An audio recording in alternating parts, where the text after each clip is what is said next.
Generally, the way I watch YouTube videos is very much just opening the front page, finding something that seems vaguely interesting, and then just watching that same topic for the next 3 hours.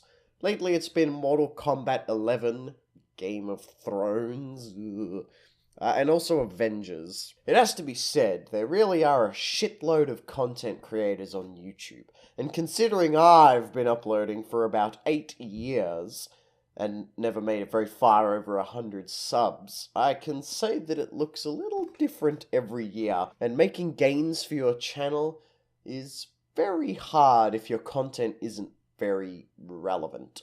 So pretty much everyone and their mothers makes videos on whatever the current big thing is.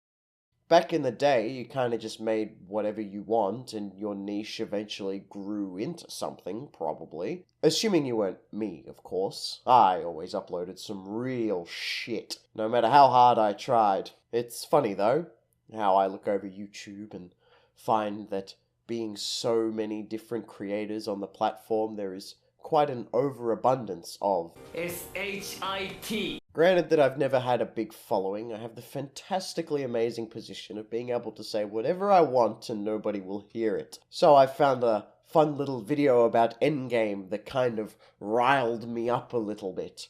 This fucking movie is all people talk about. And while I take enjoyment in watching the movie, because it is kind of your typical superhero get-together celebration that we've all been waiting for, it's not really that good. But the thing about fans is that I think they love a franchise so much they will make any excuse for why it is the greatest thing ever. Because the thought of their beloved franchise being bad would be one of the most soul-crushing things ever. TBH, I kind of understand how this feels. It's almost like your mum trying to justify buying that set of knives and pans from that late night infomercial that she speaks so highly of but never uses. But she always admits it was a bad idea about 10 years later, but prefers not to talk about it. This, of course, is just a theory about people. I'm not a psychologist, I'm just a fantasy drama writer. So my opinion on how people act is like comparing a Year 12's maths teacher to a physicist. During my latest rabbit hole YouTube binge, I stumbled across a lot of apologetic videos for different franchises. And I happened to stumble across this one by a channel I'd never heard of, called Den of the Nerds. It said in the 2019 clickbaity fashion, Avengers Endgame plot hole debunked. Thanos did this? Of course, I'm no stranger to Endgame's plot holes, so I was genuinely curious about what I missed in the movies, and was hoping that this would put up a convincing argument for whatever plot point this video happens to be referring to. So I watched it, of course, like the happy little YouTube consumer I am. This video's been out for like 10 days, but I'd only just seen it, and I can't help but be frustrated by it. Because I get frustrated at everything, let's be honest. My lighting rig wobbles a little bit, and it makes me want to put the thing through a fucking wall. Specifically, this video is talking about Thanos coming from the past, how he did it, and the Russo brothers' explanation on it. This isn't one of the plot holes I was thinking of specifically when I think about what bothers me about the movie, if you can call it a plot hole. When I watched it, I just kinda let it go over my head and didn't think too hard about it. I had a couple friends who questioned how it came through the tunnel, and I don't remember putting up much of an argument either way, but I'm going to now argue about something I didn't care about, but now will for the sake of debating. I understand that an evil nebula gives past Thanos the Pym particle, so it's safe to assume he did something with it, I guess. But here is a breakdown of everything we see. Work out what happened to Nebula. Discover future Nebula.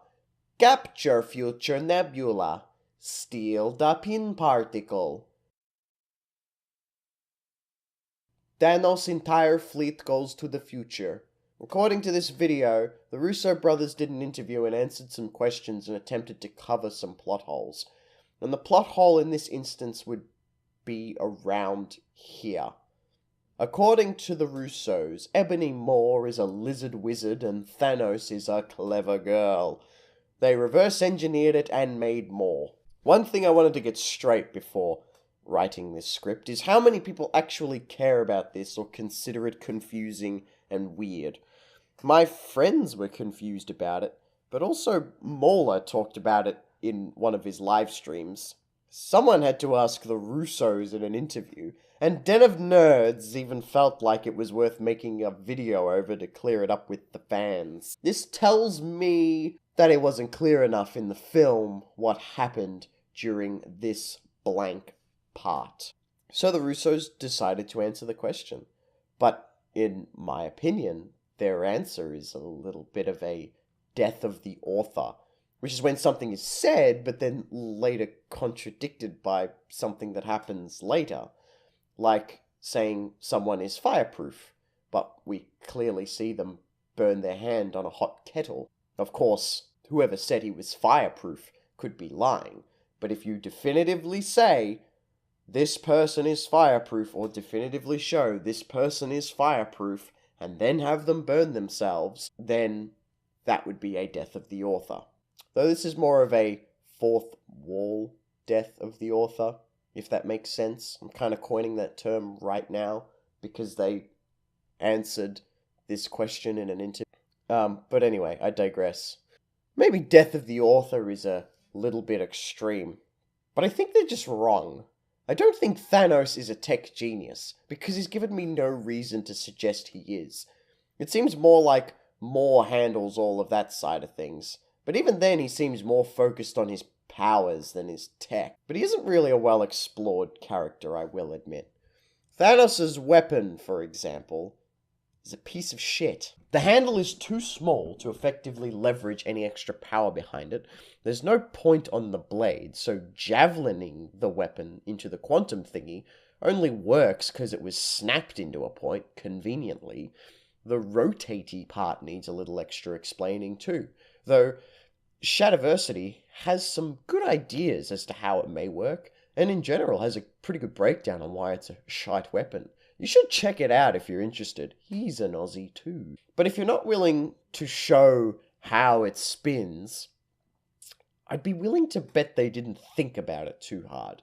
It's all well and fine for a fan to explain how it might work, but if it's not in the movie, then your headcanon isn't correct. It's just something you came up with to make yourself feel better about something. In general, Thanos' weapons and armor are so primitive, and in the case of his weapons, so impractical, I'm not really led to believe his tech is any better than something designed at Stark Industries. So I'm finding it very hard to believe that Thanos is a fucking tech genius on a level higher than any other character that I've already met. Specifically, even Tony Stark. His soldiers seem about as primitive themselves as the Wakandans who fight with spears and rhinos. The Chitauri at least have laser guns, but they are transported by some weird flying manatees and run around with four-armed grunts. Their tech was even recycled by some random guy in New York City, so their tech can't be so advanced that fucking Birdman couldn't work it out. Even the Black Order themselves, the squad Ebony hangs out with, only fight with fucking spears and shit. And Ebony doesn't use any kind of tech for the most part. He seems to rely on some kind of telekinetic power. At best, he knows how to fly a ship and fuck around with Nebula's parts. Thus far, making Nebula's cybernetics the most impressive thing Thanos has worked on. If he himself actually worked on her, which Nebula says in Guardians he would replace a part of her every time she lost to Gamora, but doesn't specifically say or show that he physically did it himself. Even her technology isn't any more impressive than anything Tony Stark ever made, nor a Pym particle. I mean, for crying out loud, Tony could make a gauntlet himself that could hold the Infinity Stones. Thanos and Ebony Maw couldn't do that. They had to get fucking Peter Dinklage to do it for them. Again, I may be exaggerating a little when I say that it's a death of the author, because it may well be that, yes, they are both super genius, but simply put, that is never explained, shown, or stated anywhere in the films themselves. So Thanos looking at a Pym particle and smirking does not convey, as the directors assume, he's going to make more so he can fly the whole ship through. Most of all, I wonder how he or anyone knew what it was. At the very least, Thanos should have asked if it was a frickin' miniature lava lamp. I guess he could have found that out by searching Nebula's memory, so I won't be too critical of that. Point is, nothing suggests Thanos is a genius, and I won't have anyone hide behind the defense of, but the comics! The source material is something that is drawn upon for inspiration, yes, but none of these films are a one-to-one adaptation of the characters to screen, story to screen. Especially not Thanos. He is not some all-knowing god wannabe that thinks he will reshape the universe or something silly like that. He wants to wipe out the universe to please Lady Death so he can get that sweet, sweet Skelebooty, but ends up getting cock-blocked by Deadpool. I mentioned in a prior video that one version of Thanos could defeat Galactus without Infinity Stones or any other power-up.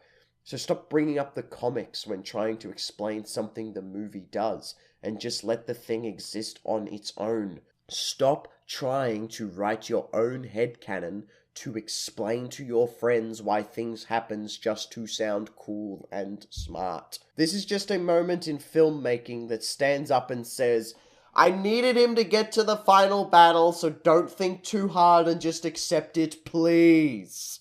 At this point of me watching the video, I thought I would delve into the comments to see what everyone was saying. Here are a couple of big steamy dumps that furthered my frustrations. Christ, people, they showed that Thanos and past Nebula got their hands on future Nebula's Pym particle thingy. Does it really need to be pointed out to people that they figured out how to use it? Yes, but as I've explained, I've been given no reason to know that they know what to do with it. When the Avengers want to bring the Benatar to the past, it's shown that they have to shrink it and put it in their pocket. So the movie is just asking me to accept that they know how to do that as well, which is a separate kind of tech to the time travel. They would also need to make one of Stark's time GPS thingies, as well as a suit that could go over the entire Donuts deploying ship. I never thought that this was a plot hole. I thought it was quite obvious from the shot of Thanos receiving the vial of Pym particles that he will be reverse engineering it and this making more. I mean, it's pretty obvious Thanos has the scientific/technological resources to do so. Here is a very similar comment. I find it humorous that this meathead understood it better than anyone else. I'm simply having a hard time believing that while he was watching the movie, he said to himself, oh yes, I see Nebula showed Thanos the Pym particle, so he's obviously going to scour Nebula's database to work out what it is, and then very quickly reverse engineer and improve upon the technology so he can send an entire ship through, and also communicate with Nebula through time. Yes, this makes sense. At best, we can say that we are dealing with time travel, so they have all the time they need to put this shit through a lab and keep working away at it till they work out what it's made of and how to mass produce enough of it and the time GPS thingy to go to the main timeline. This is fine if the framing didn't make it look like it all happened in a short afternoon, and future Nebula doesn't really look all that fucked up from the torture and exploits she should have been getting from Ebony running over hours of her footage. It's like when Obi-Wan was captured on Geonosis in Attack of the Clones and waiting to be rescued, or Jon and his party posse were north of the wall waiting for dragons to save him.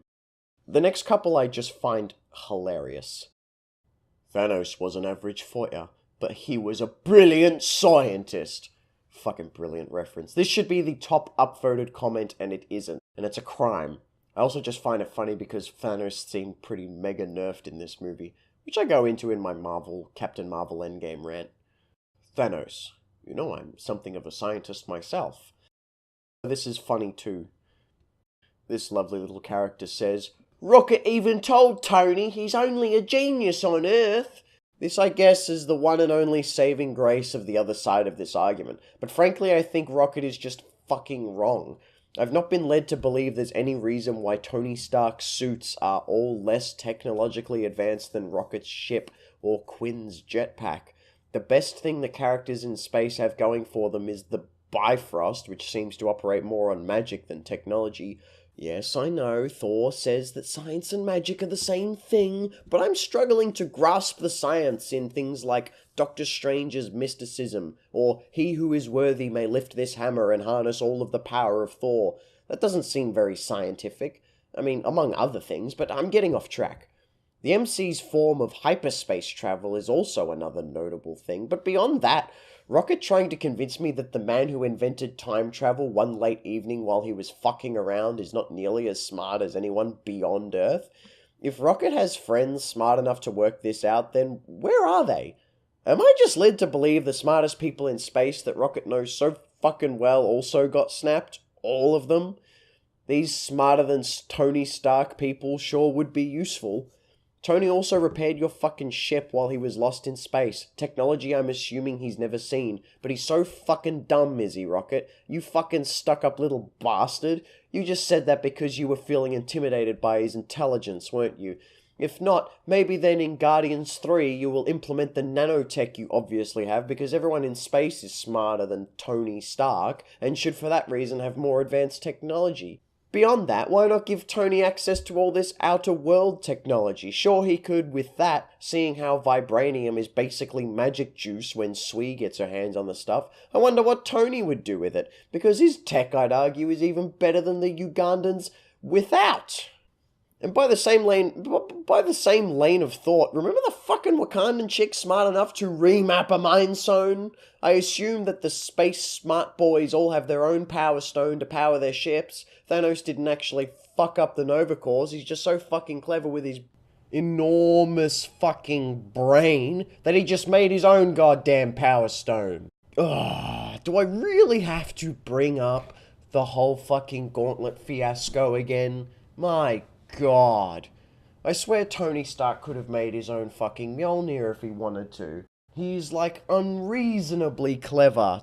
Okay, I'm going a little hard here, but basically, fuck you, Rocket, you're wrong. Tony is not a retard in space. Don't undermine the most beloved character in the MCU. Anyone who reads the comics knows that Thanos' intelligence makes Tony Stark and even Hank Pym look like children with brain damage.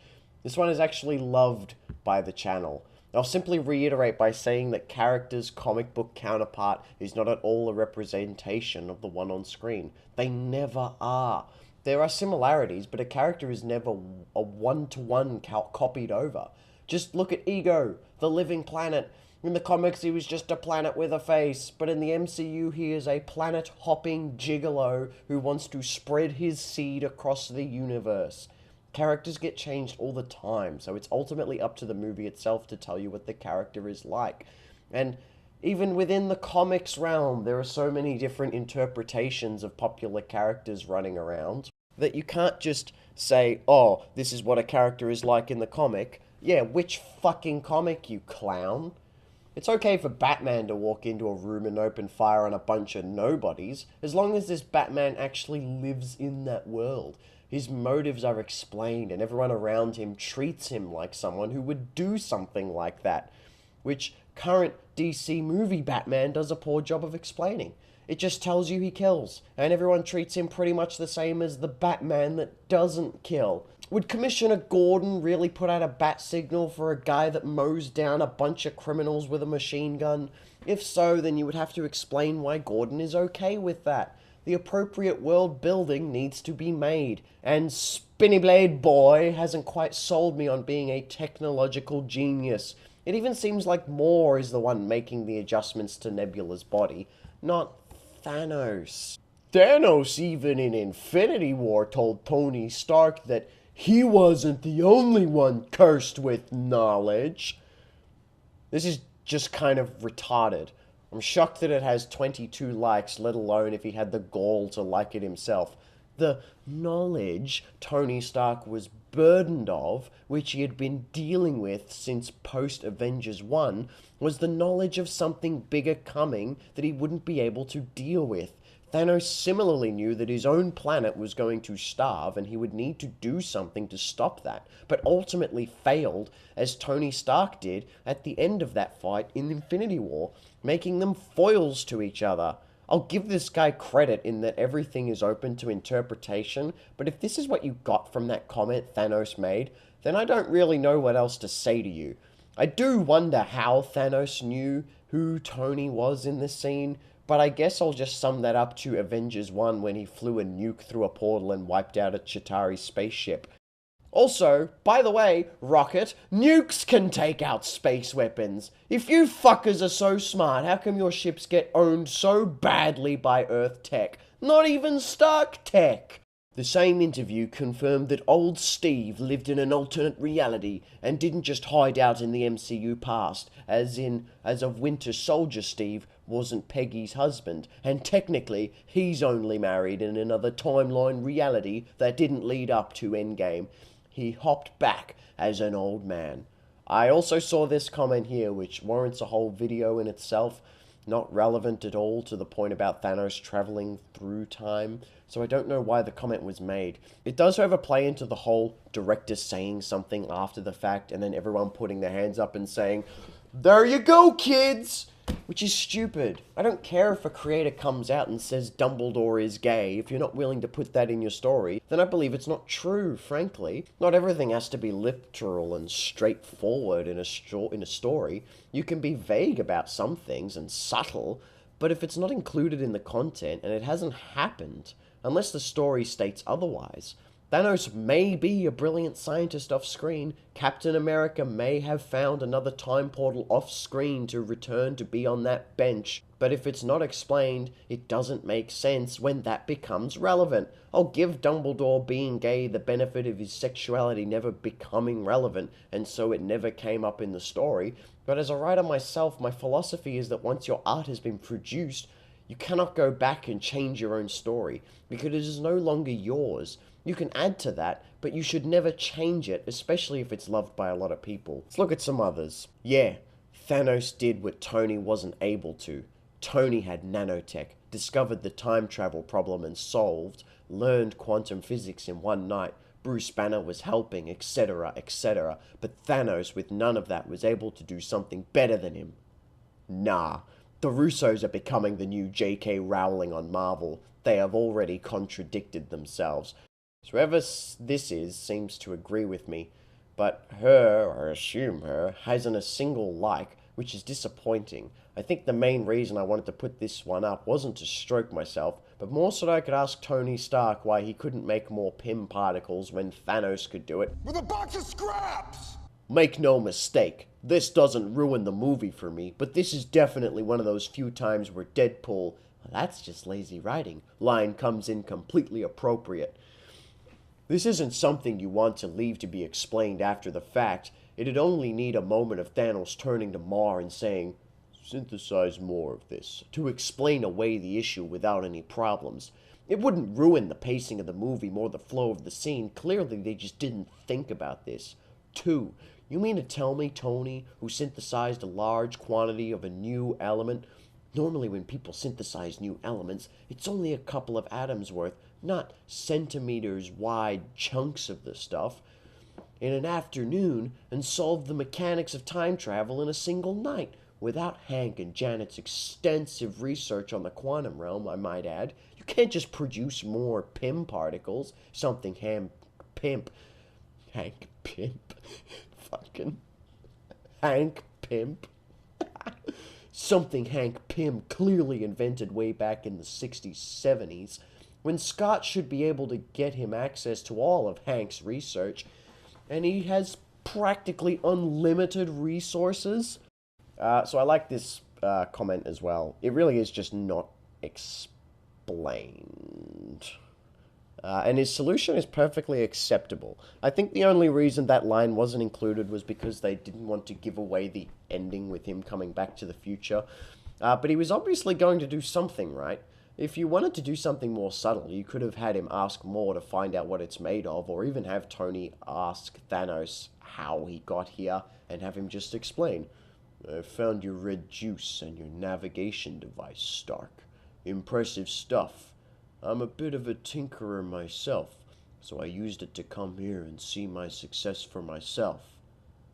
And then carry on to his monologue about how he thought that the half he left alive would be grateful, but weren't. Yeah, anyway, I guess that's it. I'm going to watch the whole Russo interview at some point before I talk more about some of the other time travel stuff in any future video I may make on Endgame. So it's falling further and further into obscurity. And I know I didn't really... Like, I brought up the video, the Den of Nerds video, but I didn't... It seems like I didn't really specifically talk about that or even include any footage from that video. And it's mostly just because it's like a 5 or 6 minute video where they're just talking about one fucking like sentence from a couple of guys in an interview, which is really what YouTube's kind of becoming in the pop culture scene these days. Like, there are fucking like Star Wars channels that are just like, why Count Dooku's lightsaber design scared Yoda, and shit like that. And it's just like fucking scraping the bottom of the barrel for content, but also just like this whole... It's not so much that I take issue with this guy in this particular video, which I'll admit I don't like, but it's more I take issue with what the Russo brothers are doing in interviews, where they're trying to explain plot points of their movie. Frankly, I just think that whenever we talk about something that happens in the movie, we should only use what is canon information within the story. Anyway, I'm done. Bye!